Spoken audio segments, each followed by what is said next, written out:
forte ce matin.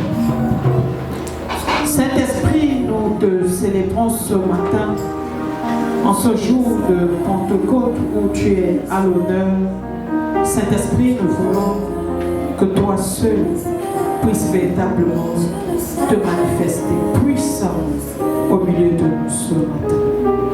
Nous avons besoin de toi, Esprit Saint de Dieu. Certainement, ça fait longtemps que nous ne t'avons pas ressenti de manière particulière. Mais ce matin, nous désirons tous être touchés par toi. Manifeste-toi, Esprit Saint de Dieu, dans le nom de Jésus que nous avons prié, nous disons Amen. Bonjour peuple de Dieu.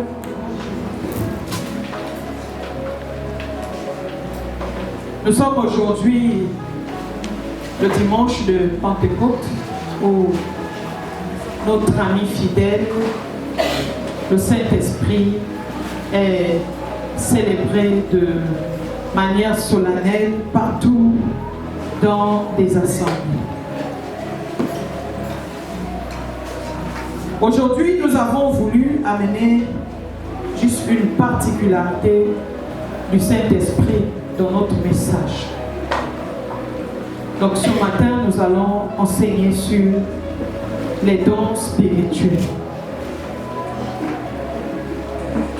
Et notre thème s'intitule les dons spirituels, comment les recevoir et comment les utiliser. Alléluia.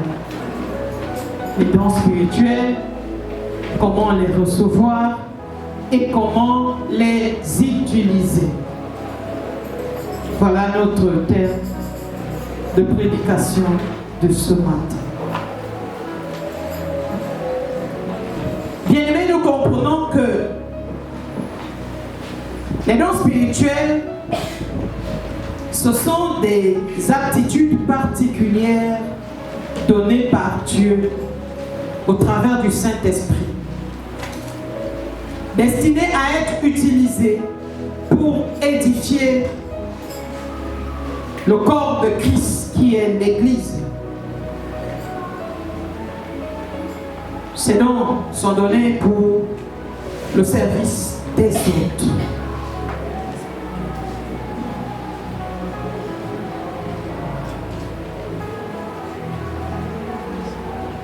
Le problème que nous constatons ici dans l'Église du Seigneur est que ceux qui ont des dons spirituels, non seulement certains ne les utilisent pas, et d'autres ne savent même pas les utiliser. Il y a un autre groupe de frères ou de chrétiens qui ne désirent même pas ces dons. Alléluia. Nous allons lire, nous allons quand même lire beaucoup. 4 textes. Nous commençons par 1 Corinthiens 12. 1 Corinthiens 12, verset 1. Nous prenons le verset 4 à 11. C'est juste pour gagner en temps, mais sinon, de 1 à 11, on parle des dons. Nous prenons également 1 Timothée 4, verset 14. Romains 1, 11. Et enfin, Acte 19, verset 6. Les autres textes, nous allons les lire tout le long du message. Si vous êtes à la page. La parole de Dieu dans 1 Corinthiens, chapitre 1. 12. 1 Corinthiens, chapitre 12. Verset 1. Verset 1. La Bible dit, pour ce qui concerne les dons spirituels, je ne veux pas, frère, que vous soyez dans l'ignorance. Amen. Amen. Verset 4 à 11. Il y a diversité de dons, mais le même esprit. Diversité de ministères, mais le même Seigneur. Diversité d'opérations, même le même Dieu opère tout en tout. Or, chacun, la manifestation de l'esprit est donnée pour l'utilité commune. En effet, à l'un est donné par l'esprit une parole de sagesse, à un autre une parole de connaissance selon le même esprit, à un autre la foi par le même esprit, à un autre le don de guérison par le même esprit, à un autre le don d'opérer des miracles, à un autre la prophétie, à un autre le discernement des esprits, à un autre la diversité des langues, à un autre l'interprétation des langues. Un seul et même esprit opère toutes ces choses, les distribuant à chacun en particulier comme il veut. Amen. Amen. Je relis. 1 Corinthiens 12, verset 1. Pour ce qui concerne les dons spirituels, je ne veux pas, frères, que vous soyez dans l'ignorance. Verset 4. Il y a diversité de dons, mais le même esprit. Diversité de ministères, mais le même Seigneur. Diversité d'opérations, mais le même Dieu qui opère tout en tous. Or, à chacun, la manifestation de l'esprit est donnée pour l'utilité commune.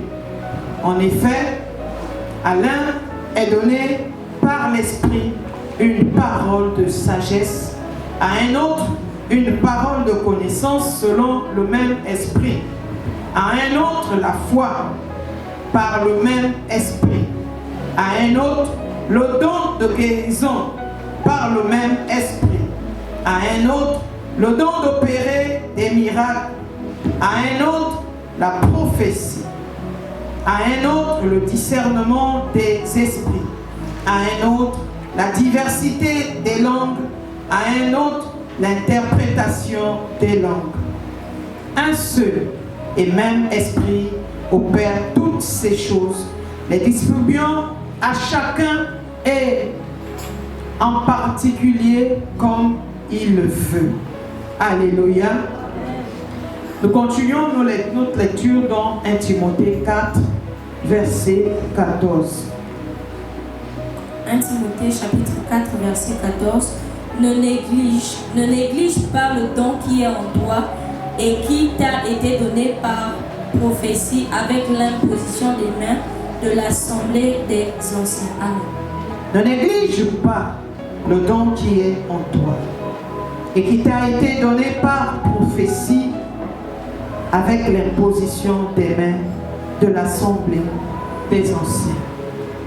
Romains 1, verset 11. Romains chapitre 1, verset 11. Car je désire vous voir pour vous communiquer quelques dons spirituels afin que vous soyez affermis. Amen. Car je désire vous voir pour vous communiquer quelques dons spirituels afin que vous soyez affermis. Terminons par les actes des apôtres. Acte 19.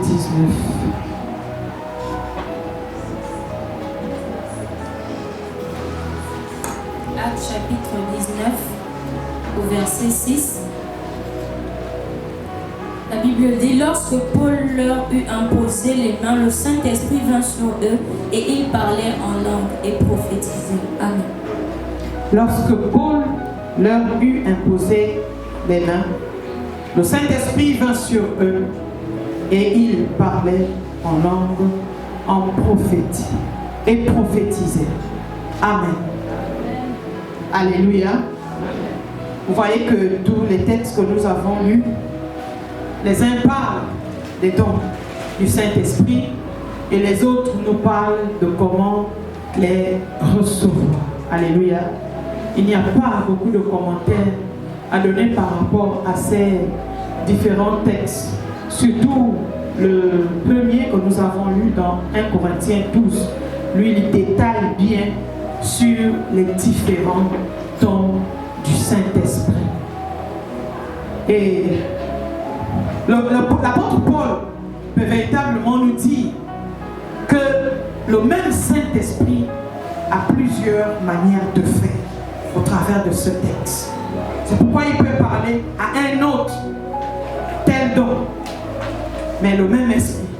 À un autre ceci, mais le même Seigneur qui fait toutes ces choses. Alléluia. Donc nous pouvons simplement comprendre que le Saint-Esprit donne à chacun de nous comme il veut, mais de différentes manières. Et c'est pourquoi vous voyez plusieurs différences dans nos assemblées. Nous ne paierons pas tous de la même manière. Alléluia. Alléluia.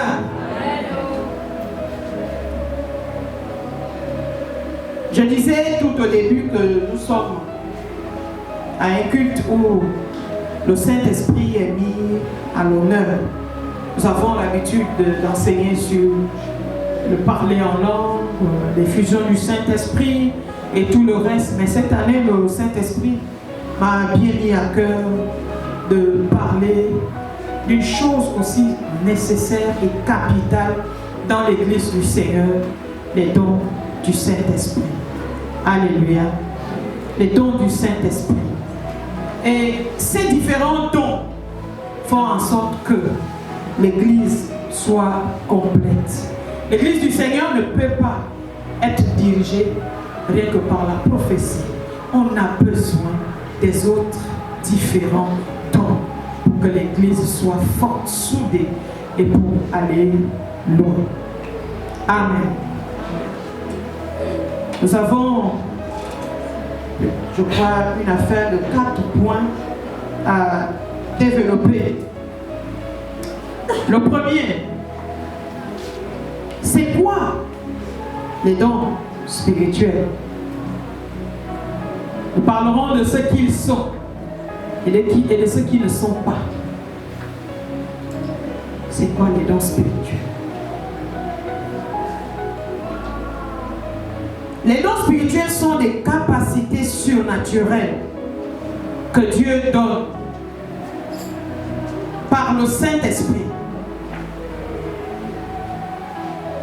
et qui accorde aux croyants.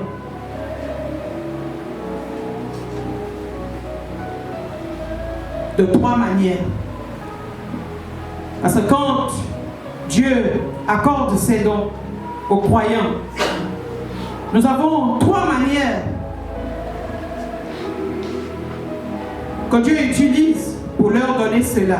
1. La première, c'est que le croyant, soit lui-même, il désire ses dons. Amen. S'il désire, Dieu peut lui accorder cela. Une autre manière, c'est que le croyant peut demander. Parce qu'il y a une différence entre désirer et demander. Alléluia. Donc soit que le croyant demande ses dons à Dieu. Dieu également peut lui accorder des dons spirituels. Et une autre manière, ça ne dépend pas du croyant, ça dépend de Dieu lui-même qui décide de donner à qui il veut. Alléluia.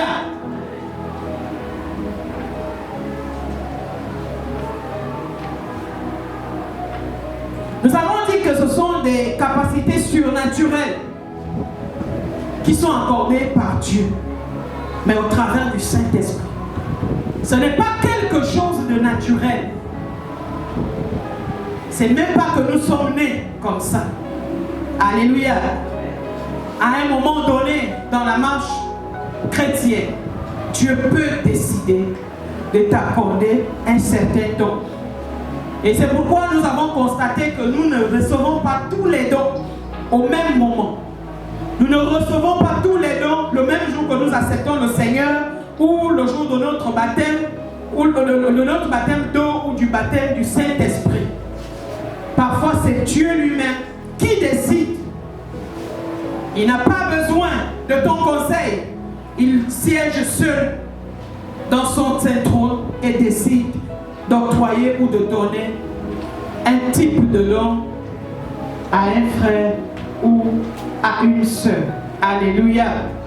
Et là, en ce moment, ça n'a pas de critère. C'est la grâce.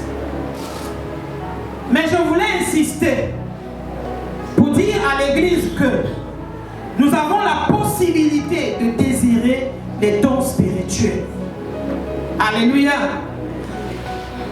Nous pouvons également les demander. Et ce qui fait que si nous ne désirons pas, effectivement, ça ne va jamais se manifester en nous, sauf si Dieu lui-même décide seul de nous les donner. Et c'est pourquoi vous allez voir qu'il y a des églises où le Saint-Esprit ne se manifeste pas. Pourquoi? Si on ne désire pas ces choses, ça ne va jamais se manifester. Alléluia. Le Saint-Esprit est un esprit d'ordre. C'est pourquoi, quand nous voyons parfois un peu de désordre dans les assemblées, un fouka qui ne dit pas son nom, sous prétexte que c'est le Saint-Esprit, à un moment donné, il faut revenir un peu dans les Écritures. Le Saint-Esprit est un esprit d'ordre. La Bible dit que l'esprit que vous avez reçu est un esprit d'ordre.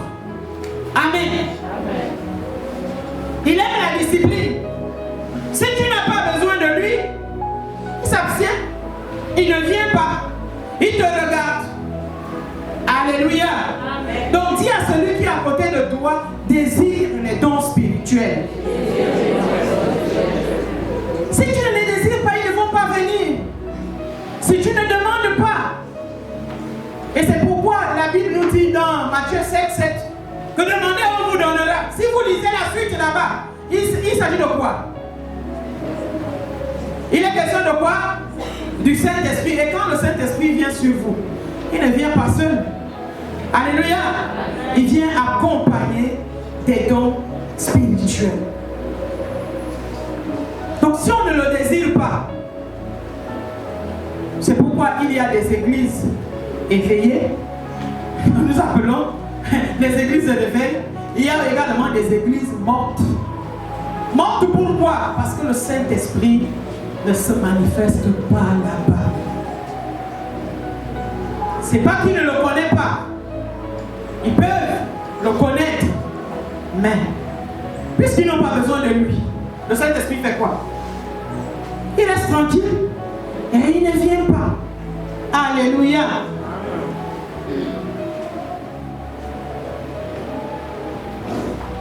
Les dons spirituels sont des aptitudes surnaturelles données par l'Église, données par Dieu aux croyants comme équipement. J'insiste bien, comme équipement. Pourquoi Dieu nous donne ces dons? C'est parce que lui-même, c'est lui-même qui nous appelle à son œuvre. Il nous appelle à son service. Et lorsque nous venons à son service, nous avons besoin d'un équipement qui doit nous accompagner pour l'exercice de notre ministère. Et c'est pourquoi il nous donne des dons spirituels pour que ces derniers puissent nous accompagner. Alléluia. Alléluia. Vous voyez quelqu'un qui est promu au ministère de l'Éducation nationale ou au ministère de l'Agriculture. Lorsqu'il prend le règne dans ce ministère, il a besoin de l'équipement, n'est-ce pas? L'État octroie un budget pour accompagner le ministère. Et notre Dieu, quand il nous appelle à son service, lui aussi, il nous équipe. Il nous équipe par les dons spirituels. Parce que c'est avec ça que nous exerçons, que nous travaillons, que nous fonctionnons dans notre ministère. Alléluia. Parce que sans ces dons, nous ne pouvons pas véritablement travailler. nous serons là en train de forcer les choses. Alléluia. Donc c'est pourquoi notre Dieu nous donne ces dons pour nous équiper, pour nous accompagner. Parce que sans cela, rien ne va se passer. Alléluia.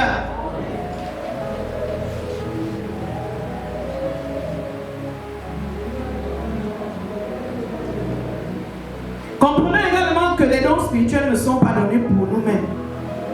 Ça, c'est ce qui est clair. Ils ne sont pas donnés pour nous-mêmes. C'est vrai, parfois beaucoup de gens envient. Ah, si on pouvait même me donner tel don. C'est important de désirer, mais il ne faut pas envier. Parce qu'il y a une différence entre désirer et envier. Parfois, Dieu t'a donné ton don, mais toi, tu le négliges. Dieu envie celui de l'autre. Mais ce qui est bon de comprendre, c'est que peu importe le don qu'il a, ce n'est pas pour lui-même, c'est pour qui? C'est pour toi qui es en train d'envier. Alléluia. Ce n'est pas pour lui-même. Les dons spirituels ne sont pas donnés pour nous. C'est pourquoi vous allez comprendre parfois quelqu'un qui a un don de guérison, plus, son propre enfant tombe malade. À beau prier, rien ne se passe. Parce que le don n'a pas été donné pour lui-même. C'est pourquoi il est important que dans le corps de Christ, nous puissions nous entendre, nous soyons unis. Une fois que toi tu as un problème comme ça, ne te gêne pas d'aller auprès d'un autre frère qui manifeste également ses dons spirituels afin de prier pour toi, de prier pour ton enfant. Alléluia. Ces dons ne sont pas donnés pour nous-mêmes. Mais par contre, les païens, quand ils voient ces choses, ils sont en train de rire. Ils se moquent. N'est-ce pas, c'est lui qui fait ceci? N'est-ce pas, c'est lui qui fait cela? Mais pourquoi n'arrive-t-il pas à guérir son propre enfant? Pourquoi n'arrive-t-il pas à guérir son propre frère? La Bible est claire. Ces dons sont donnés pour l'édification des saints, pour l'église du Seigneur. Et l'église, c'est toi. L'église, c'est moi. L'église, c'est le frère qui est à côté. Donc lorsque Dieu donne un don, ça ne sert à rien d'envier celui-là qui a tel ou tel don, qui est peut-être spectaculaire, parce que nous envions plus les dons spectaculaires, alors que nous avons aussi des merveilleux dons que Dieu a mis en nous, mais qui sont des dons qui sont normaux, mais qu'on sous-estime. Alléluia. Amen. Donc celui qui a ce don-là, bien aimé, rend gloire à Dieu, c'est pour toi, mais ce n'est pas pour lui-même. Et c'est pourquoi nous dirons aussi que les dons spirituels, Dieu ne les donne pas pour faire le farfelu ou pour faire le fanfaron. C'est pour son église.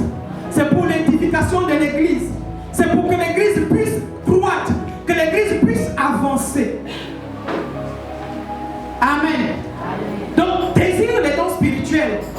Demande les dons spirituels, mais n'envie pas ceux-là qui en ont. Toi aussi, tu en as. Une autre chose à comprendre par rapport aux dons spirituels, c'est que nous en avons tous. Amen. Nous en avons tous. Il n'y a pas un frère qui est dans l'assemblée qui n'est pas doté de dons spirituels. Mais il y a une chose, c'est qu'il y en a qui sont ignorants de ces dons. Alléluia. Il y en a qui sont ignorants, qui possèdent eux aussi des capacités surnaturelles.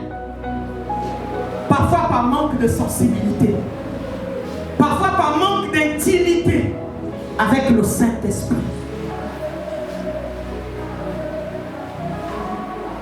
Tous, autant que nous sommes enfants.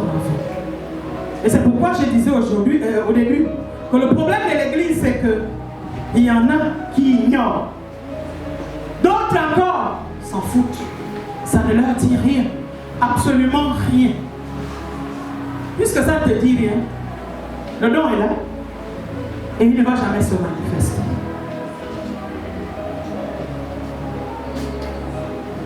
Nous parlons également de ce que les dons spirituels ne sont pas.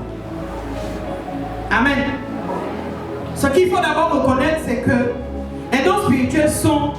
des dons de grâce. Amen. Ce sont des dons de grâce. Ils ne sont pas le fruit de nos efforts. Les dons spirituels ne sont pas le fruit de nos efforts. Parce que c'est moi qui fais plus telle ou telle chose que Dieu m'a donné tel ou tel don. Non. Si tu rencontres un frère qui parle ainsi, c'est que lui-même il est ignorant. Les dons spirituels ne sont pas le fruit de nos efforts. Non. Tu as trop prié. On t'a donné tel don. Non, ce n'est pas ça. Mais ce qui est vrai, c'est que dans la prière, le don qui sommeillait en toi là peut se manifester. Et tu finiras par comprendre, ah, donc j'ai tel ou tel don. Mais ils ne sont pas le fruit de nos efforts. C'est pourquoi nous disons que ce sont des dons de grâce. Pour mieux comprendre ça, ce sont des dons de grâce.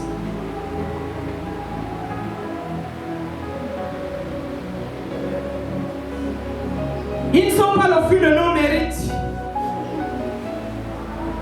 Les dons spirituels ne sont pas non plus le fruit de la longévité dans la foi. Bien-aimés, ils ne sont pas le fruit de la longévité dans la foi. Parce que moi, j'ai déjà 10 ans dans le Seigneur. J'ai 15 ans dans le Seigneur. J'ai 30 ans dans le Seigneur. C'est pourquoi Dieu m'a donné tel ou tel don. Non. Quelqu'un qui accepte le Seigneur aujourd'hui peut également manifester les dons spirituels aujourd'hui. Il peut même manifester un don spirituel très très puissant. Surtout quand nous allons parler de la classification des dons spirituels, les dons de miracles, les dons de guérison. Il y a des frères qui manifestent ces dons juste au début, à peine arrivé. Ça se manifeste déjà. On va parler de quoi? Il n'y a que de la grâce du Seigneur. J'ai l'habitude de donner le témoignage de Benson Daoussa, qui a peine accepté le Seigneur pour la première fois qu'il va à l'église. On enseigne en disant que vous pouvez opérer tous les miracles que Jésus a eu à faire. Et vous pouvez même guérir vous pouvez même ressusciter les morts. C'est un témoignage que je donne souvent ici. Benson Daoussa, après le culte, il est allé voir son pasteur pour dire, quoi, pasteur, ce que vous avez dit là, est-ce que c'est la vérité? Le pasteur a dit oui, c'est la vérité. Il a dit donc moi, je peux ressusciter un mort. Le pasteur a dit si tu crois, tu peux ressusciter un mort. Amen, amen. Le garçon est parti à la recherche des morts dans les gosses. Et il a trouvé un enfant qui était décédé. Un endroit où les gens étaient en train de pleurer. Il a dit ok, je vais ressusciter. Benson est rentré dans la maison. Il a dit aux gens qui étaient en train de pleurer, taisez-vous. L'enfant dort. Il va ressusciter. Tu es malade. Benson rentre. Il a prié. Il a prié. L'enfant ne revient pas à la vie. Il a pris le texte qu'ils ont lu à l'église. Il a vérifié un peu. Il a compris que Jésus, quand il avait fait cela, il avait chassé les gens. Il a mis les gens dehors. Benson dit, ah, donc c'est là le problème. Il est allé voir les gens qui étaient là. Sortez, laissez-moi avec l'enfant. Les gens l'ont pris comme un fou. Mais ce qui est bien, c'est qu'ils ont exécuté. Ils sont sortis. Quand Benson a prié encore, l'enfant est revenu à la vie. Alléluia. Amen. Pour te dire que ce ne sont pas le fruit de la longévité dans la foi. Parce que tu as déjà trop mis du temps en Jésus. Que toi, tu es capable d'avoir plus de dons que les autres. Non. Celui qui arrive aujourd'hui peut faire ce que toi, tu n'as jamais pu faire en 30 ans. Alléluia. C'est la grâce. Ce sont des dons de grâce. Et nous avons compris simplement que Benson était quelqu'un qui était rempli de dons, de miracles, de guérison. Alléluia. Et il en a fait plusieurs avant sa mort. Amen. Je disais, les dons spirituels ne sont pas le thermomètre de la sanctification. Pour dire que, vraiment la manière dont il opère, vraiment que son délire sanctification doit être très élevé. Non. Ils ne sont pas le thermomètre. Ce n'est pas avec ça qu'on va mesurer vraiment le niveau de sanctification d'un frère ou d'une sœur. Parfois, ça nous trompe même. Ça nous trompe même parfois. Alléluia. Ça nous trompe même parfois. Parfois, vous allez voir même quelqu'un, tu te poses la question, waouh, mais tout ça, et quand tu regardes la vie qu'il mène, tu as même envie de fuir. Donc, les dons spirituels ne sont pas le thermomètre de la sanctification. Vous ne pourrez pas mesurer le degré de sanctification dans un serviteur de Dieu à cause de ce qu'il fait ou de ce qu'il opère. Non. Par contre, la Bible nous dit, si nous voulons connaître les vrais, c'est par les fruits. Alléluia. Fruit digne de la repentance, de la conversion, de la sainteté, le fruit du Saint-Esprit. Ce n'est que là-bas. Là, à ce niveau-là, on pourra parler même du thermomètre de la sanctification. Mais ce n'est pas dans l'exercice des dons spirituels. Mais ça ne veut pas dire que les dons spirituels ne sont pas importants. Alléluia. Ils sont nécessaires. Ils sont d'une nécessité capitale dans l'Église du Seigneur.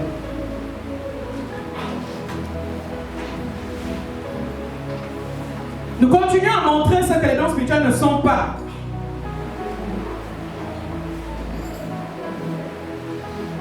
Voilà, nous disons que les dons spirituels sont différents des talents. Donc, ils ne sont pas les talents. Les talents sont des choses innées, des choses que nous sommes nés avec. Il y en a qui sont nés naturellement gentils.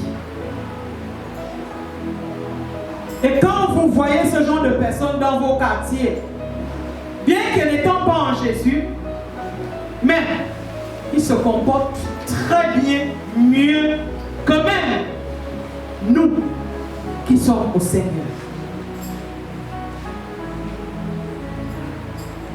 D'autres manifestent plusieurs talents. Il sait faire telle chose, il sait faire ceci, il sait faire cela. Ce ne sont pas des dons spirituels. Alléluia. Les dons spirituels, ce sont des choses surnaturelles. Toi-même, tu ne connais même pas d'où ça sort. Un temps, l'autre, boum. C'est pourquoi dans l'église utilise aussi les talents. Si je prends l'exemple, il y en a qui ont le talent de chanter, qui n'est peut-être pas un don. Or, à un autre, Dieu peut aussi donner ce don. C'est pourquoi vous allez voir certaines familles, tous sont chanteurs. Là, on ne peut pas parler forcément de dons spirituels. Alléluia. Naturellement, ils sont tous nés avec ce talent de chant. Du père, fils, enfant, petit-fils. Tout le monde chante très bien. Alléluia. Il est né avec. Mais souvent, c'est important d'encadrer aussi pour que le Saint-Esprit coopère avec pour aller plus loin. Nous disons que les dons spirituels sont différents des talents. Et les talents sont des choses innées. Et nous voulons également faire comprendre que l'humain n'est pas source de dons. L'humain n'est pas source de dons. Pasteur, je ne suis pas source de dons. Prophète, il n'est pas source de dons. L'humain n'est qu'un canal par lequel les dons traversent pour aller vers les autres. Mais la source, c'est Dieu lui-même. Alléluia. Pour bien faire comprendre ça, nous pouvons prendre un peu l'exemple du robinet d'eau.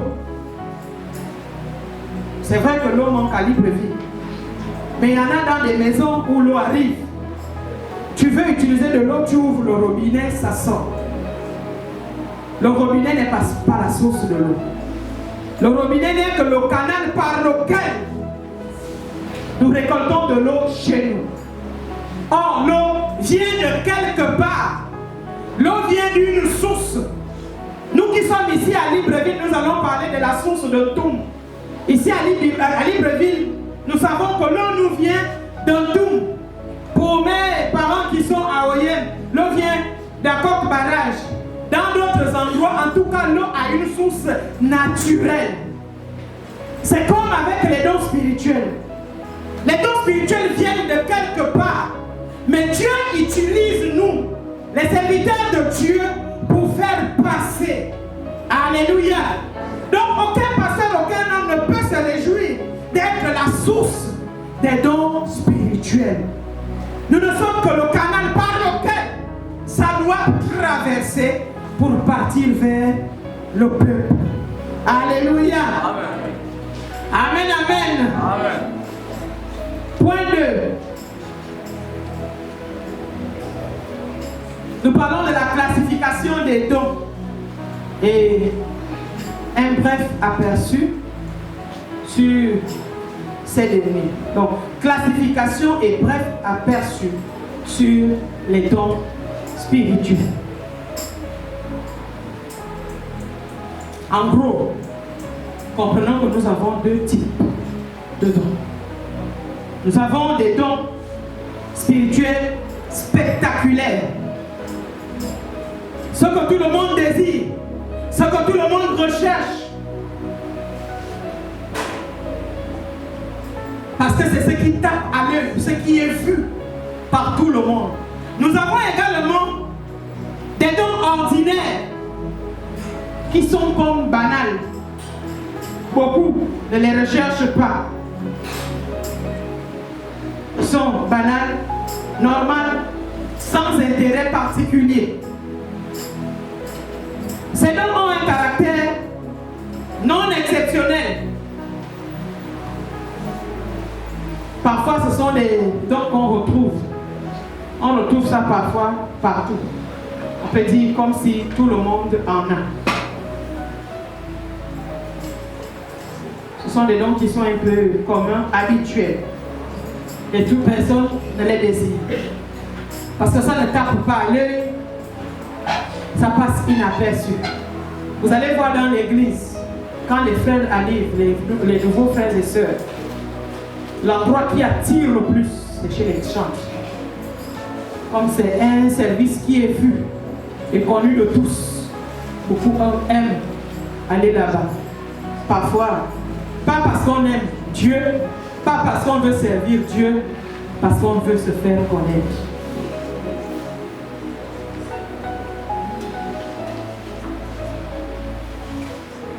Nous avons dit qu'il y a deux grands groupes. Le premier grand groupe, nous avons les dons spectaculaires. Et ces dons spectaculaires, nous les divisons souvent en trois grands groupes. Les spectaculaires, nous les divisons en trois.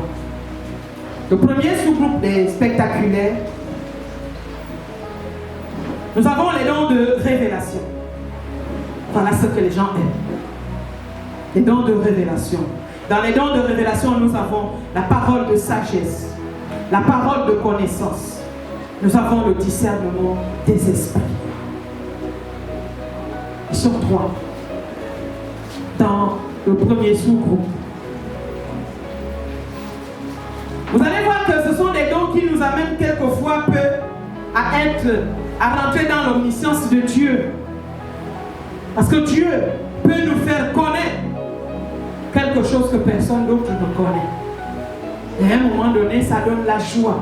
Ah, pourquoi le Seigneur? Surtout quand ça se réalise, on est content.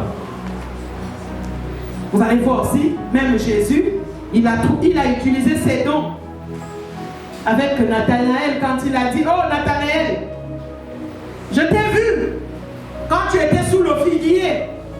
Ah bon? Il était étonné. Vous pouvez lire ça dans Jean 1. Si quelqu'un est rapide, lisez-nous rapidement ça. Jean 1, 46 à 51. Parfois, ceux qui refusent même cette don dans l'église, j'ai entre-temps, le maître lui-même avait aussi utilisé. Faites vite. L'enseignement est un peu long. Jean chapitre 1, verset 46 à 51. Nathanaël lui dit, peut-il venir de Nazareth quelque chose de bon? Philippe lui répondit, viens et vois.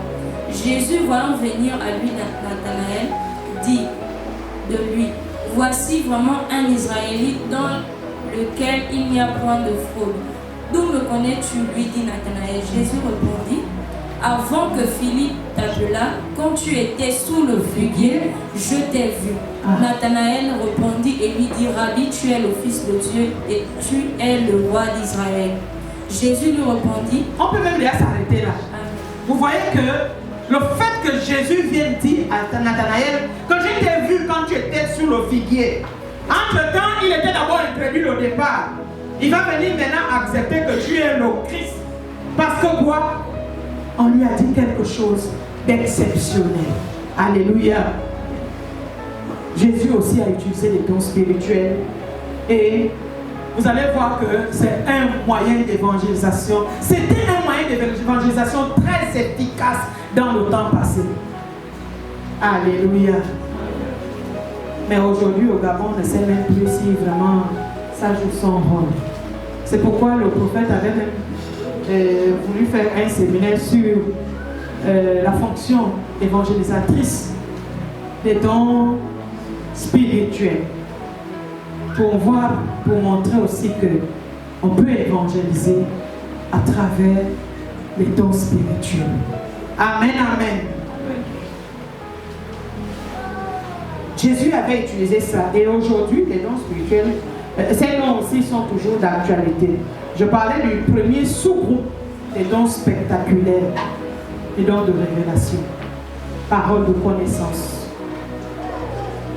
parole de sagesse, le discernement des esprits. Ce sont des dons qui nous rendent parfois un peu omniscients. Pour un temps, tu as la capacité de savoir quelque chose, mais ça ne vaut la peine de s'enorgueillir. C'est Dieu lui-même qui donne. C'est lui qui est aussi capable de laisser un temps où tu ne vois rien. Alléluia.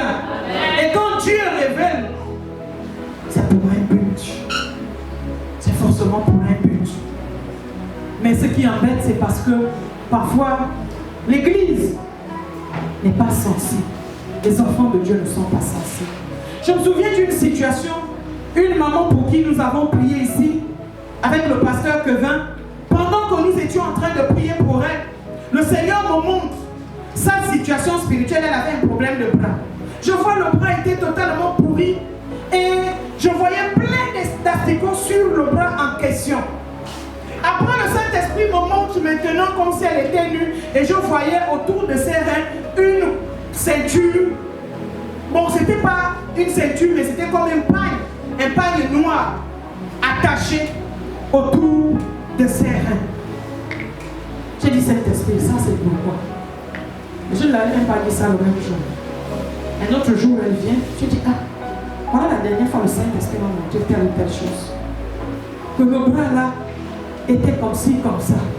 Elle s'est mise à pleurer. Elle a pleuré. C'est comme ça qu'elle me dit, elle ne comprend pas. C'est pas la première fois qu'on lui dit ça. Elle a été dans beaucoup d'églises. Malgré tous les travaux spirituels qu'elle a eu à faire, mais pourquoi? J'ai dit, le Saint-Esprit sait pourquoi il a révélé. Et le même qui a révélé, c'est le même aussi qui a la capacité d'enlever. Et quand je lui parle maintenant de la situation des reins, voilà ce que j'ai vu autour de tes reins. Présentement, elle n'avait plus ça. Et c'est ce qui l'avait même plus fait pleurer. Elle me fait comprendre, elle a marché, elle a été chez les gars partout. Personne ne l'a parlé de ça. Mais elle reconnaît que sa situation qu'elle vit avait commencé par le port, effectivement, d'un pagne noir chez le Gaga. Gaga l'avait attaché une corde noire autour des reins. Et quand elle est rentrée à la maison, et à l'époque, elle était déjà chrétienne, mais le problème c'est que les parents l'avaient convaincue de partir chez les Gaga tellement qu'elle souffrait. Elle a accepté de partir. Gaga en faisant, pour lui, c'est une protection. Pour lui, c'est pour protéger. Entre-temps, elle était en train de lui donner son serment. Et c'est quand on avait attaché cette corde au rein que ces problèmes ont commencé, se sont empirés. Au point où, à chaque fois, elle rêve même le serpent qui est autour de ses reins. Alléluia. Moi, Dieu ne m'avait pas montré le serpent, mais il m'avait montré le pain. Donc c'est comme ça qu'on a compris que donc la source de ce serpent-là, c'était le pain qu'on avait attaché. Alléluia. Nous parlons des dons de révélation, parole de connaissance, parole de sagesse, le discernement des esprits. Pour dire que ces dons sont importants. Dieu peut trouver la solution d'un problème de quelqu'un au travers de ces dons. Mais si l'Église se met à combattre ces dons, mais on ne va pas vivre le surnaturel au milieu de nous. Alléluia. Nous sommes toujours dans les dons spectaculaires. Nous prenons le deuxième sous-groupe. Ce sont les dons de puissance. Dans les dons de puissance, nous avons le don de miracle. Nous avons le don de guérison. Nous avons le don de foi. Miracle, guérison, foi. Il y en a. Il y a des frères qui ont ce type de don. Parce que ceux-là, quand ils proclament, bien aimé, il faut faire attention. Je me souviens d'un témoignage aussi que j'ai souvent suivi de Benson Daoussa au Nigeria. Ils avaient une parcelle de terre au compte de l'église. C'est comme ça que, à un moment donné, les traditionalistes avaient récupéré cette place. Et ils ont décidé que c'était maintenant pour eux. Ce qui fait qu'eux, ils avaient déjà même... Ils étaient avancés au niveau de l'État où on leur avait donné la permission d'utiliser et de prendre cette portion de terre. Benson Daoussa est passé à la télé pour dire ne partez pas toucher à ce terrain. Le premier qui va avancer, il va mourir. Il n'a pas dit ça à l'église, hein? Il a dit ça à la télévision. C'est parce qu'il était rempli de ces dons de puissance. Le premier qui va avancer, il va mourir. Mais il y avait un orgueilleux traditionnaliste qui a dit en tout cas, Daoussa n'est rien. Moi, j'avance. Avance avec le caterpillar. Une fois qu'il a touché la limite même qu'il ne fallait pas franchir, ça s'est renversé, ça a pris feu. Tous les autres ont fui. Alléluia. Un autre témoignage que j'avais entendu avec le papa que je suis beaucoup plus, papa Dalo. Après un culte, ils étaient déjà en train de rentrer parce qu'il fallait revenir pour un autre programme le même jour. La pluie commence à tomber. Un frère prend le micro pour dire, n'ayez pas peur, partez, il ne va pas pleuvoir. Il ne va pas pleuvoir. Parce qu'il savait qu'il y avait un autre programme qui devait suivre après. Si vous perdez le temps, quand il dit comme ça, les grosses gouttes ont commencé à tomber. Papa Dano dit qu'il est allé vers lui pour dire, ah frère, moi j'ai appris dans cette école. Il y a un préau quelque part. Tu peux demander au peuple d'aller d'abord s'abriter là-bas. Il a dit, papa, merci. Mais nous, on n'a pas besoin de ça. C'est comme ça que quand il reprend le micro, il dit, je sais qu'il y en a qui ne croient pas. Mais je vous dis, il ne va pas pleuvoir, rentrez chez vous. Ah, les grosses gouttes ont augmenté. Le frère a pris le micro. Il a pointé le doigt, il a dit, pluie. Nous ici, nous n'avons pas besoin de toi. On a un programme après. Mais il y a un agriculteur quelque part qui t'attend pour arroser ses plantes. Va là où on a besoin de toi. Papa Dalo dit lui-même que c'est comme si Dieu avait mis une main. On a vu seulement les nuages tourner, tourner, tourner. Et la pluie a cessé à l'instant même. Au moment qu'il avait d'abord déclaré que Il ne va pas pleuvoir, rentrer. Il y avait un grand, je peux dire quoi? Quelqu'un qui ne croit pas, on l'appelle comment? Un grand incrédule, bandit, qui était adossé à l'aide de leur véhicule, en train de dire, en tout cas, lui là, si la pluie là ne s'arrête pas, on va lui taper, on va lui faire ceci, cela. Mais quand il a réussi à arrêter la pluie, alors là, le garçon a crié que c'est fort, ça c'est de la magie.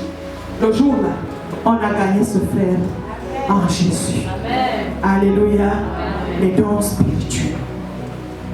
C'est important d'exercer cela. On a la possibilité d'évangéliser à travers les dons spirituels. De 4 types de dons, 4 sortes de dons. Nous avons le don d'exhortation, qui est un don aussi important pour l'Église du Seigneur. Nous avons le don de libéralité, de donner. Parce que tous, nous pouvons donner. Il y en a qui se limitent à donner quand on dit nous avons telle chose, on a besoin de ça, ça. Ça se limite là. Or, ceux qui ont le don de libéralité, ceux-là vont plus loin. Quand ils constatent que là, vraiment, ici, là, on doit déjà changer tel ou tel rideau. Tu vois un bon matin, pasteur, moi j'ai acheté telle ou telle chose, il faut qu'on change le décor de l'église. Pasteur, j'ai vu que telle ou telle chose ne fonctionne plus, j'ai acheté. Mais c'est encore chez le livreur. Il faut envoyer un enfant pour aller récupérer. Ça, ce sont les gens qui ont le don de libéralité. Ce sont ceux-là dont la Bible dit ils ont plus la joie à donner qu'à recevoir. Parce que c'est vrai que la Bible dit que nous avons plus la joie à donner qu'à recevoir, mais ce n'est pas tout le monde. Il y en a qui ont plus la joie quand ils reçoivent. D'autres, ceux qui ont le don du donner, le don de libéralité, eux, ils ont plus la joie quand ils donnent. Oui, tu as retrouvé? Romains chapitre 12, verset 8. Et celui qui exhorte à l'exhortation, que celui qui donne le fasse avec libéralité, que celui qui préside le fasse avec zèle, que celui qui pratique la miséricorde le fasse avec joie. Amen. Et là, dans ce texte-là, on nous parle de quatre types de dons. Nous avons parlé de l'exhortation. Vous voyez que quelqu'un qui a le don d'exhortation, waouh! Et il est important que l'Église identifie tous ces dons. Quand un frère ou une soeur traverse les moments difficiles, il est en train de passer par des moments compliqués. Celui qui a le don d'exhortation, quand il le prend, bien aimé, le lendemain matin, tu vois celui qui était prêt à se suicider en joie. Et ce que j'ai compris, c'est que il n'y a pas un don meilleur. Il n'y a pas un don qui est moindre. Tous les dons sont importants. Le plus important que j'ai compris est que l'Église soit équipée de tous ces dons. Et nous allons avancer. L'Église doit être équipée de tous ces dons.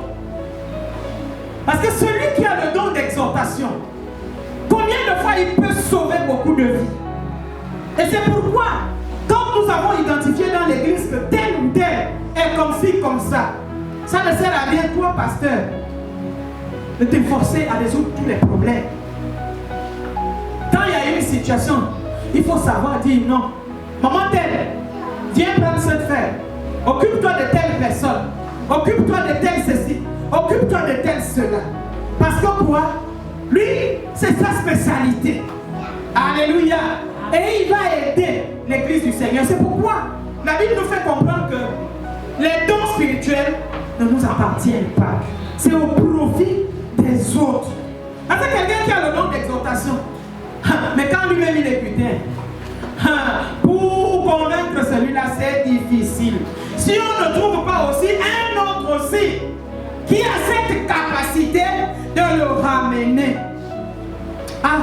Moi je dis Seigneur, je désire les dons. Mais j'aime quand les autres manifestent ça. Et quand il manifeste ça, moi j'ai la capacité de profiter de ces frères-là à qui Dieu a donné des grands dons spectaculaires. C'est pourquoi ça ne vaut la peine d'envier. Nous sommes dans l'église du Seigneur. Ton enfant spirituel est en train de manifester dans les dons. Et encourage, coach l'enfant pour avancer. Ça ne sert à rien de devenir toi-même le sorcier de ton propre fils ou le sorcier de ton propre enfant. Non, on n'est pas plus grand parce qu'on exerce les grands dons. Alléluia. Alléluia.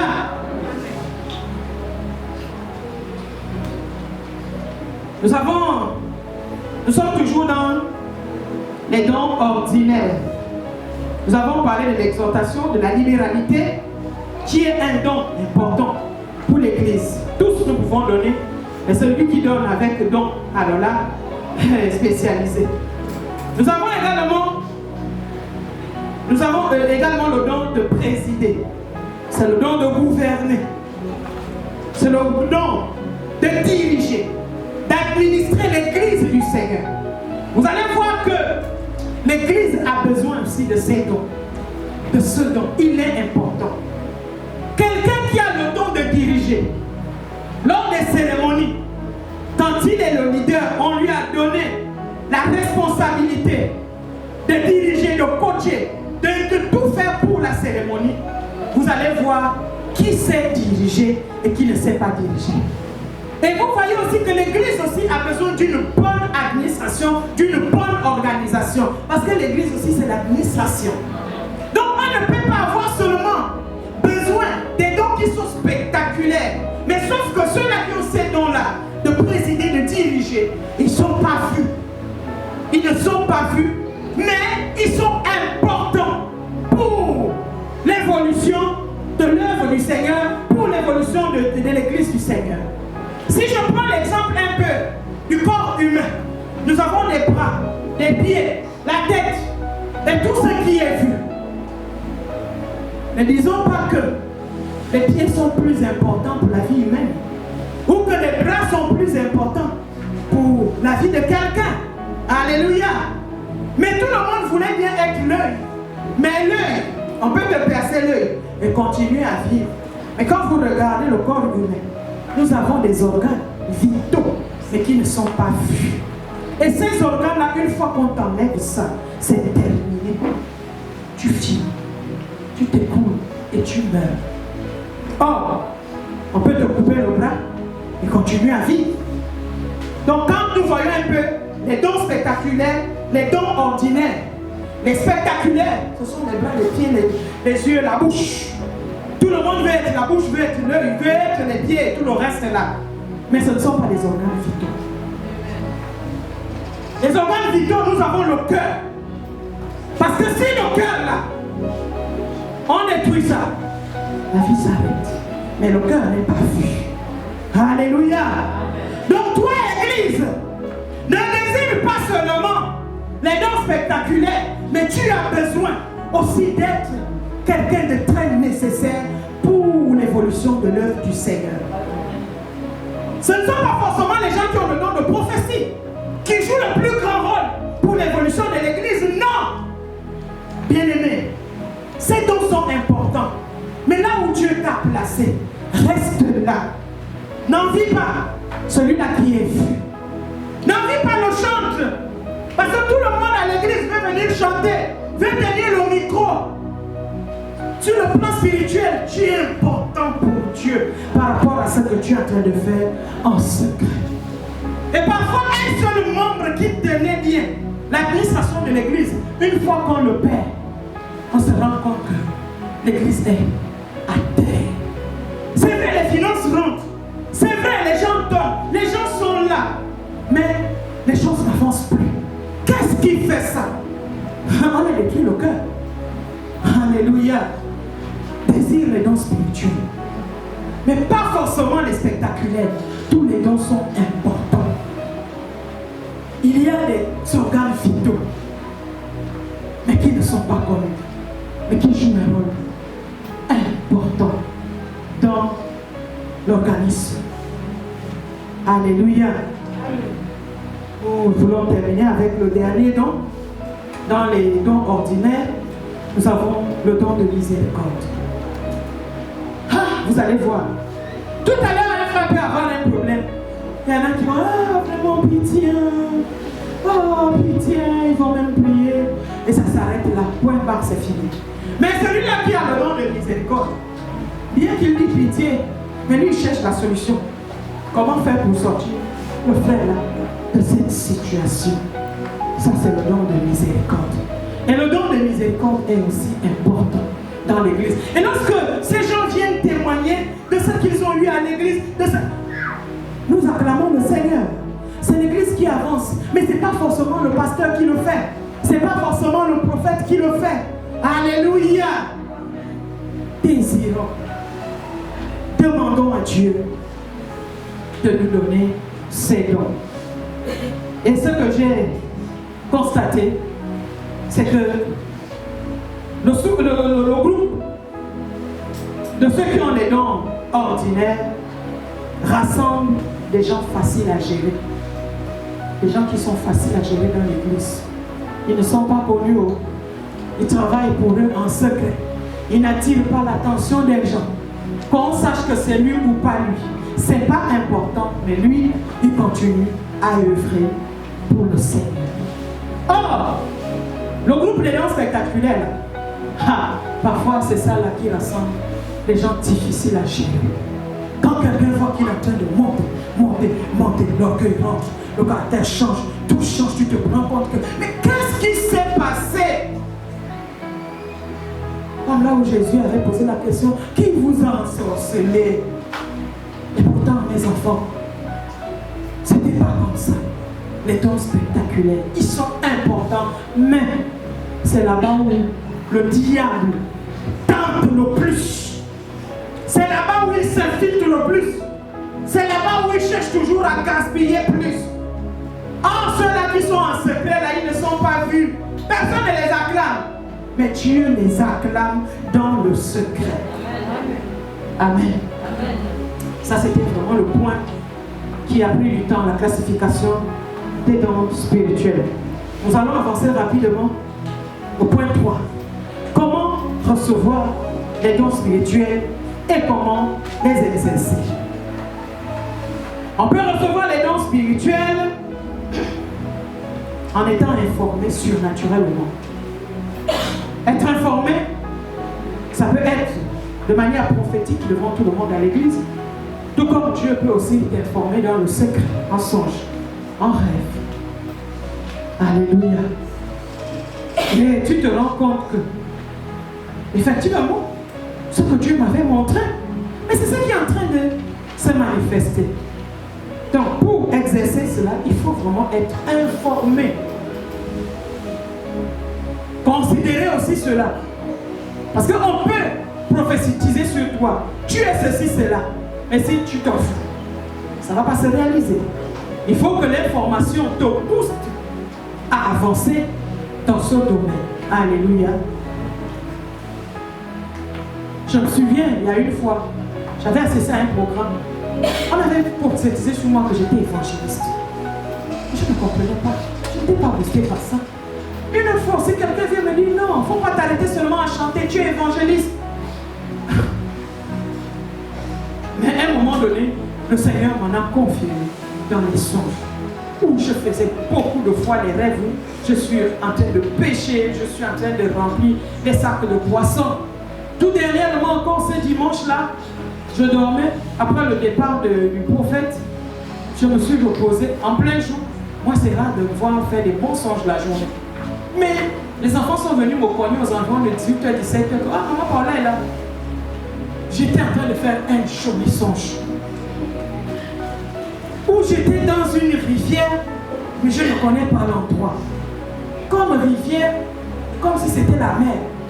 On était en train de pêcher avec d'autres personnes. Mais dans le songe là, il n'y a que moi qui attrapais les gros poissons. Et ce qui était bizarre, c'est que parfois il y avait de l'eau. Mais pourquoi j'avais la capacité de les attraper facilement? J'ai attrapé les gros poissons. J'ai attrapé beaucoup de poissons. Quand l'enfant est venu me réveiller, il dit, ah, tu m'as coupé un joli songe. Moi, la journée, c'est rare de pouvoir faire ce genre de songe. C'est pourquoi je n'aime pas dormir la journée. La journée, elle m'a amené les songes bizarres. Moi, le plus souvent, c'est au petit matin. C'est là où je capte vraiment ce qui est bon. Et tu viens me réveiller. Ah! Et j'ai vu combien de fois le Seigneur m'avait confirmé aussi que au niveau de l'évangélisation, j'avais quand même quelque chose. J'ai commencé. Mais et ce que j'avais constaté quand j'avais accepté le Seigneur, j'étais beaucoup attiré par l'évangélisation. Parce que je ne pouvais pas être avec quelqu'un sans lui parler de Jésus. Sans lui parler de Jésus. Et ce qui fait que, même jusqu'aujourd'hui, s'il y a une chose qui bouillonne beaucoup en moi, c'est l'évangélisation. Quand je vois même les bien-aimés qui sont dans ce service, dans ce comité, négliger ça, je dis waouh, ils ne connaissent pas. Il y avait des moments où je partais même sur le terrain seul. Je n'ai pas besoin d'être accompagné, je pars. Mais mon mari m'encourageait pour dire, il ne faut pas te fatiguer. Parfois l'évangélisation a deux buts, soit pour semer, soit pour récolter. Un jour, toute la semence que tu es en train de balancer là, tu vas récolter cela. Parce qu'il y avait des moments où j'étais un peu lassée. Mais Seigneur, encourage-moi, fortifie-moi. J'aimerais voir au moins que quand je pars comme ça là, au moins je gagne au moins une âme. Même si tu me donnes une âme par mois, même une âme par trimestre, parce que voilà, ça ce sont les prières que j'élève à Dieu à tout moment. Seigneur, j'ai besoin des âmes. Si tu peux même m'accorder même par trimestre, une seule. Mais mon mari me disait, ah, je laisse, ne te décourage pas. Un jour, tout ce que tu es en train de faire là, ça va payer. Mais, et puis j'ai vu que, vraiment Dieu, pour me motiver dans ça, il aime m'amener à peu près ce genre de songe.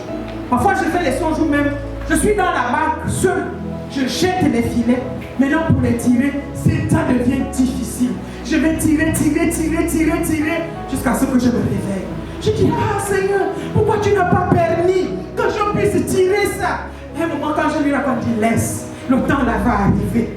Tout ce que tu es en train de tirer là, qui n'arrive pas dans la barque là, ça va rentrer dans la barque. Amen. Alléluia. Donc je suis en train d'expliquer que comment recevoir les dons spirituels, c'est en étant aussi informé. On t'a informé ou bien même Dieu lui-même t'a informé dans le songe. Ne néglige pas cela. 1 Timothée 4, 14. 1 Timothée chapitre 4, verset 14. Ne néglige pas le don qui est en toi et qui t'a été donné par prophétie avec l'imposition des mains de l'assemblée des anciens. Amen. Ne néglige pas le don qui est en toi, qui t'a été donné par prophétie. Au moins il a été informé par révélation, par prophétie, qu'il a tel ou tel don. Mais ne néglige pas ça. Combien de frères négligent, malgré que Dieu lui a dit que tu es un prédicateur, tu vas servir le Seigneur, hein, papa Brice? Tu te souviens? Amen. Est-ce que tu fais les exercices là?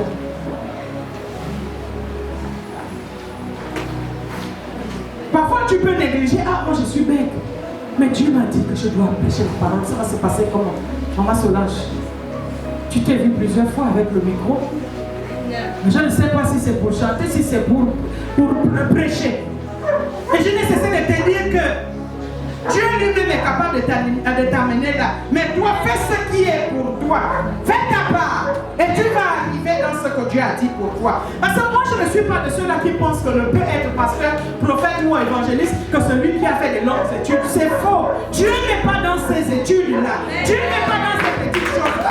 Si tu t'as choisi, prends ton niveau d'études, prends qui tu es, lui-même il va t'amener à ce que tu as mis dans cette situation. Mais combien de gens négligent ces dons que Dieu lui a révélés? Il t'a dit, tu seras ceci. Toi-même, tu t'es vu avec le micro. Toi-même, tu t'es vu comme ci, comme ça. Mais tu es en train de négliger. Voilà. L'apôtre Paul te dit ce matin, ne néglige pas. Ne néglige pas. Je ne sais pas comment tu as été informé, mais toi, ne néglige pas. Amen. Nous sommes dans comment recevoir les dons spirituels et comment les exercer. On les reçoit. Quand qu'on les voit s'exprimer. Alléluia. On les reçoit quand on les voit s'exprimer. Le plus souvent, une église qui ne parle pas des dons spirituels, les dons spirituels ne vont pas s'exprimer. Le fait de voir les dons s'exprimer autour de toi, toi aussi, tu as la possibilité de les recevoir. Alléluia. C'est pourquoi il est important de parler des dons spirituels à l'église pour que ces dons se manifestent.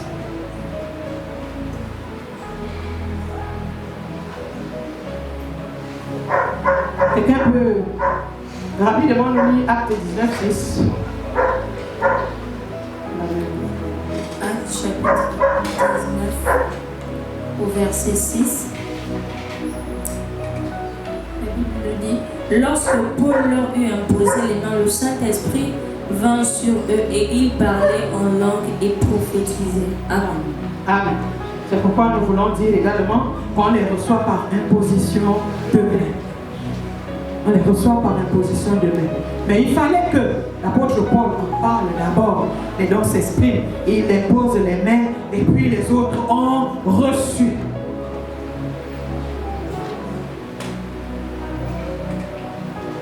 On reçoit également, bien aimé, les dons spirituels par l'influence d'un leader.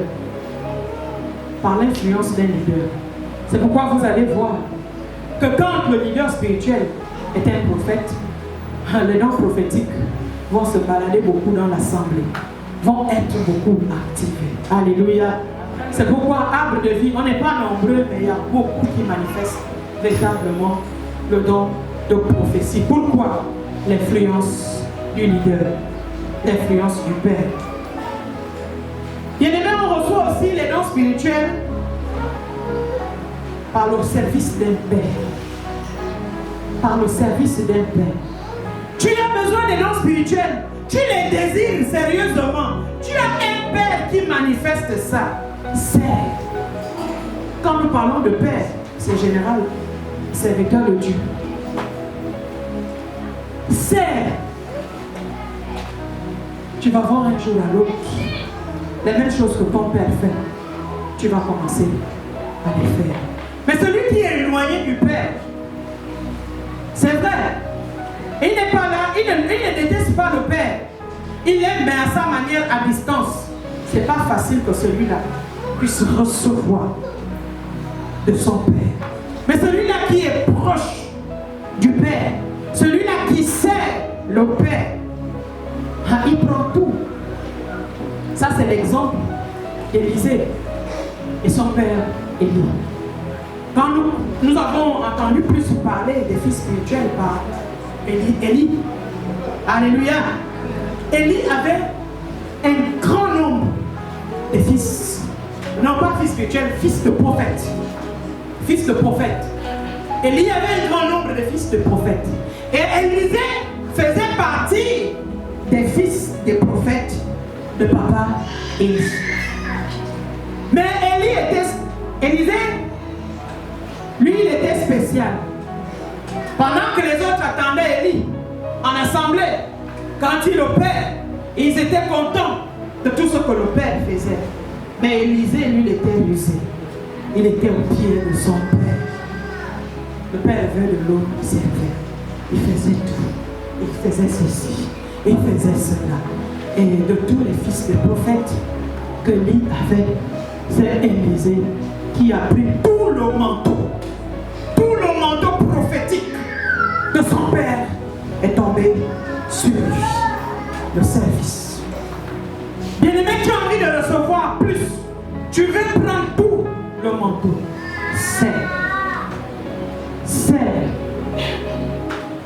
Ces réalités-là ne mentent pas. Nous avons ces exemples dans la Bible quand nous parlons d'Élisée. Et Élisée a fait même plus que le Père. Hein? Alléluia. Élisée a fait même plus que le Père. Il a reçu tout le manteau et Dieu en a doublé encore.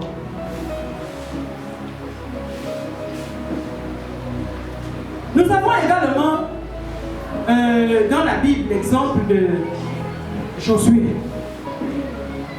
La Bible parle de Josué comme serviteur de Moïse. sommes dans Josué 1. Josué est le fils de Nun, serviteur de Moïse. Et c'est Josué qui a récupéré tout l'héritage spirituel du Père Moïse. Le service. Josué n'était pas reconnu du vivant de Moïse comme serviteur de Dieu. Vous pouvez aller lire même à la maison, je dis nous sommes dans Josué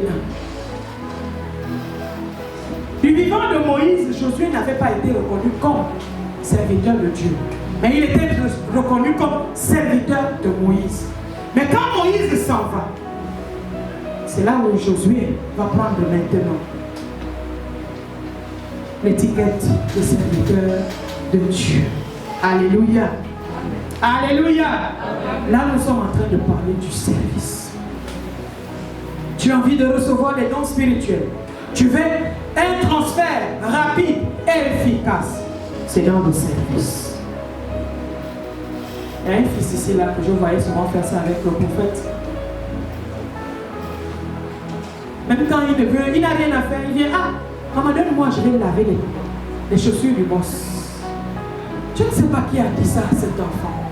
Et l'onction se repose beaucoup dans les pieds. Il y a des grandes réserves d'onction. Quand ça coule, ça coule, ça coule, ça part se stocker au niveau des pieds. C'est pourquoi les pieds là ont un grand mystère dans la guérison. Et l'enfant là aimait venir me demander les chaussures. Donne-moi les chaussures du boss, je vais laver les chaussures du boss. Je vais laver les chaussures du boss. Je vais laver les chaussures du boss. Ça n'a pas mis du temps. Il a commencé à voir ces choses se manifester sur lui. Le service. Qui avait inspiré cela à son frère là? Je ne sais pas. Mais à toi de voir cela. Comment tu peux servir pour hériter tout. Je vous ai maintes fois fait mon témoignage avec ma mère spirituelle à la Père Angulaire. Moi, je n'ai jamais rêvé d'être pasteur un jour. S'il y a des choses que je pouvais rêver, vraiment être pasteur, c'était le dernier de mes soucis. Et ça m'a collé. Je suis tellement restée attachée, collée à ma mère spirituelle, au service. Elle est en train de planifier des grandes choses. Elle va avec papa. Là où on invitait notre père, aller à gauche, à droite. Moi, je suis à la cuisine en train de préparer, en train de nettoyer la maison, en train de faire ci, en train de faire ça. Un jour à l'autre, j'ai vu ces choses-là commencer à se manifester. Alors que je n'avais jamais voulu ça. Alléluia. Le service. Bien aimé, c'est vraiment important. C'est tellement important. L'influence des leaders, ça donne et ça attire beaucoup les dons. Voilà.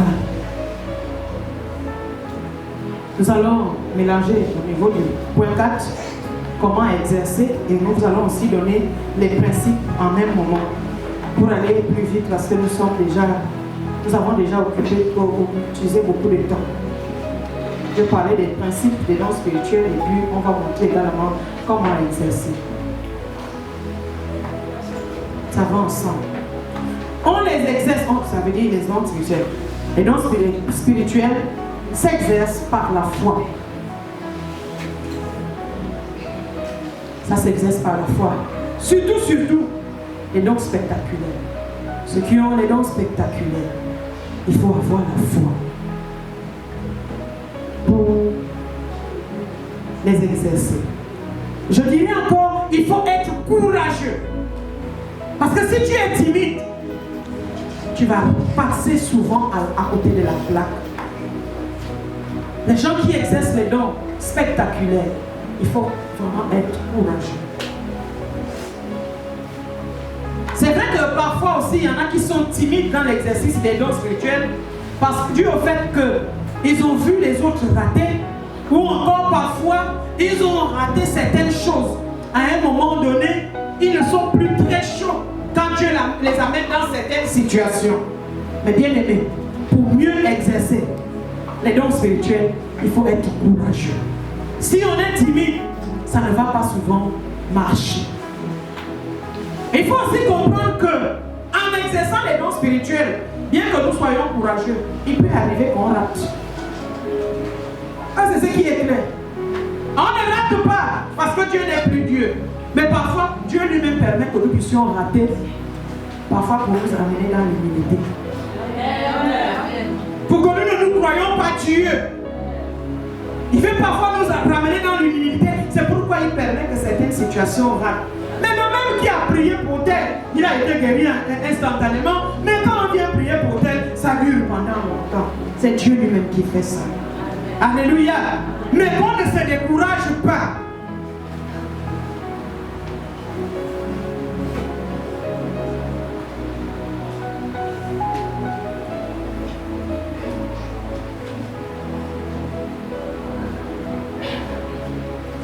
Et ce que j'ai constaté aussi, c'est que Dieu, quand il veut t'amener dans l'exercice des dons spirituels, il fait en sorte que les premières tentatives réussissent. Il fait l'effort pour t'attirer. Et tu vas voir, ah, tu as prophétisé sur telle chose, c'est arrivé. Tu as déclaré telle ou telle chose, c'est arrivé. Il est en train de t'attirer. Viens, viens, viens. À un moment, quand tu seras en plein là-dedans, tu n'as jamais échoué. Tout ce que tu dis, ça marche. Tout ce que tu prophétises, ça arrive. Et Dieu lui-même va permettre que tu prophétises et ça ne marche pas. C'est pas que tu t'es trompé. Parce que Dieu, il veut maintenant t'amener à son école. Il veut t'enseigner.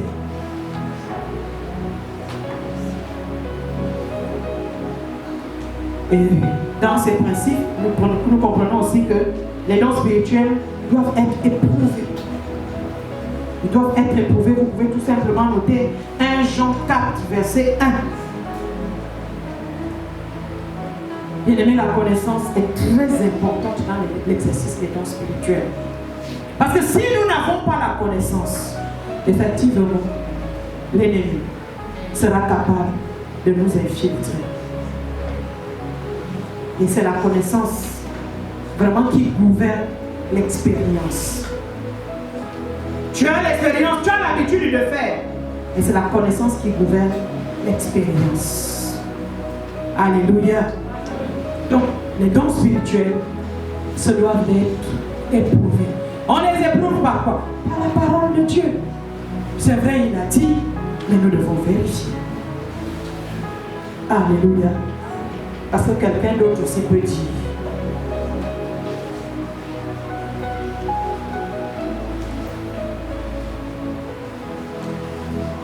Les dons spirituels ne sont pas donnés pour l'exaltation personnelle, mais pour l'édification de l'Église. Ça, nous l'avons dit déjà. Nous ajoutons également qu'on grandit dans les dons spirituels. On grandit dans les dons spirituels. Vous allez voir que ce qui nous permet parfois de grandir, parfois il y a le temps qui passe. On a eu l'expérience par rapport à depuis qu'on a commencé à exercer. C'est bon. Ce qui nous permet aussi de grandir dans l'exercice des dons spirituels, l'enseignement. Donc les dons spirituels se doivent d'être accompagnés par l'enseignement. C'est vrai, c'est Dieu qui a permis que tu prophétises, mais il faut que tu lises, il faut que tu assistes aux enseignements pour comprendre comment il faut avancer dans ça. Et également, nous grandissons dans l'exercice des dons spirituels par le coaching d'un père. Parce que quelqu'un qui n'est pas coaché, il va dans toutes les directions. Il se croit tout permis, mais il ne sait pas que les autres aussi sont passés par là. Or, quand tu as un père qui est passé par ce chemin et que tu t'attaches à lui, ça va t'éviter beaucoup d'erreurs dans l'exercice des dons spirituels. Donc ça ne sert à rien d'aller vite. Qu'est-ce que le Père nous demande de faire? Je prends l'exemple un peu des fils de prophètes dans cette église. Il y a beaucoup de choses que le prophète nous dit. Quand vous voyez ça, quand vous voyez ça, non, ne dites pas à la personne. De peur de tuer. Parce que parfois il y a des prophéties qui déclenchent même les maladies en question. Je prends l'exemple, tu vois quelqu'un dans le cercueil. Tu es en train de prier pour un frère. C'est maintenant le frère que tu vois à l'intérieur du cercueil. Est-ce que toi tu dois lui dire ça? Alléluia. Mais dans les autres assemblées, on dit tout. Mais papa ici nous a dit, il y a certaines choses qui peuvent même tuer. Le fait de lui dire qu'il est dans le cercueil, effectivement, ça peut arriver qu'il rentre dans ce cercueil-là physiquement. Donc le coaching d'un père est très nécessaire, est très important. Ça ne sert à rien de courir pour aller vite. Le prophète ici nous a dit, arrête-toi à ce que tu as vu. Tu as vu quoi, papa? J'ai vu ceci, j'ai vu cela, j'ai vu cela. Ne cours pas vite dans l'interprétation de peur que tu ne sois trompé. Parce que le plus souvent, ce qui nous embête dans le prophétique, ce n'est pas ce que nous avons vu, mais c'est surtout l'interprétation de ce que nous avons vu.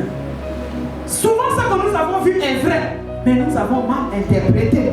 Et ce qui fait que la personne parle maintenant en boudant parce qu'on m'a dit ceci, on m'a dit cela. Non, parfois c'est toi qui as mal interprété ce que tu as vu. C'est pourquoi il est parfois important de s'arrêter à ce que nous avons vu, sans interpréter que ça veut dire ça veut dire ça. Non. Mais il y a aussi ceux qui ont le don d'interprétation. Vous allez voir que dans la révélation, il y en a qui ont le don de voir. Toi, tu t'arrêtes seulement aux images photos, mais il y en a qui ont le don d'interpréter. Quand tu n'as pas ce don-là, ça ne vaut la peine de forcer. Moi, par exemple, je n'ai pas ce don. Je n'ai pas le don d'interprétation. Mais si j'arrive à interpréter certaines situations, c'est par expérience maintenant.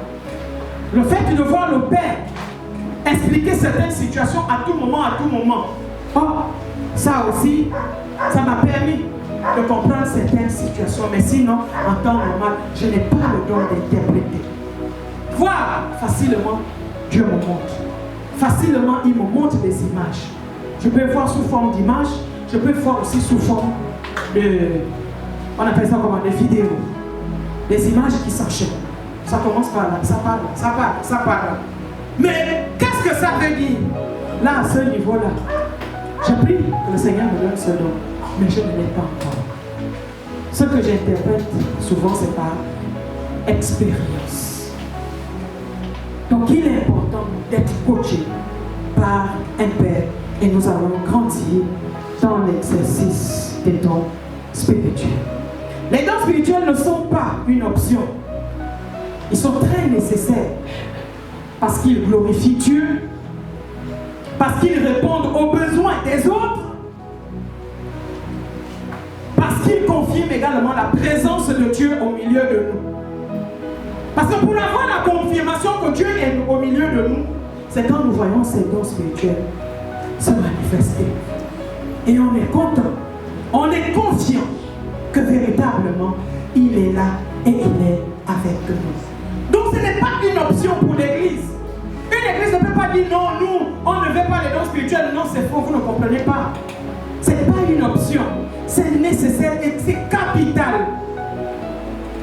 Sinon, comment alors nous savons que Dieu est au milieu de nous? Alléluia. Il y a beaucoup d'églises qui enseignent, que nous appelons des églises montes. Ils enseignent très bien. Mais rien ne se manifeste. Or, là où il y a la manifestation des dons, nous sommes contents. Vous allez voir quand nous sommes en train d'adorer, nous sommes en train de louer le Seigneur. Il y a des moments où l'adoration nous confirme que véritablement, il est là. Alléluia. Et on est content, on ne veut même pas qu'on coupe ces moments d'adoration. Nous voulons couler avec. Nous voulons véritablement avancer comme ça. Les chants qu'il faut vous préparer, vous allez me chanter, je viens voir à ta sauce. Surtout au pianiste. Je suis en train de terminer. Je disais que c'est important parce qu'il confirme la présence de Dieu au milieu de nous. Et enfin, nous disons également que les dons spirituels sont un grand moyen efficace d'évangélisation. Beaucoup de familles sont venues au Seigneur parce que quoi? Quelqu'un a été guéri. Et ça a sauvé toute une famille. Alléluia. Alléluia. Donc comprenons, peuple de Dieu, ce matin, notre but est que nous puissions désirer les dons spirituels. Que nous puissions demander les dons spirituels à notre Dieu.